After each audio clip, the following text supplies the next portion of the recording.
Ne prej dikun majit qershorit të vitit kaluar kemi paralajmëruar që vendi jonë për shkak të veprimeve dhe vendimeve që janë marrë në mënyrë të pakoordinuar, të pakonsultuar me asnjë prej qoftë komunitetit biznesit, po edhe qytetarëve, padyshim, kemi me pas pasoja ose zinxhir të pasojave në mënyrë negative dhe fatkeqësisht do të them që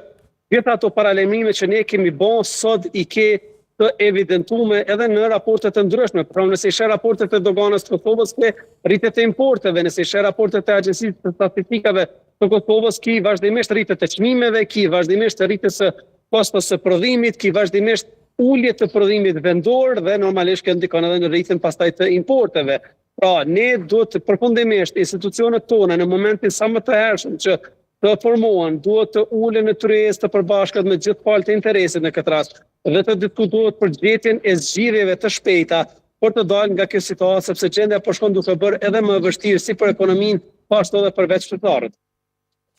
Zotri Ahmeti, dhe janë politikat e duhura, ndoshta që po ndiqen sa i përket aplikimit për të lehtësuar edhe jetën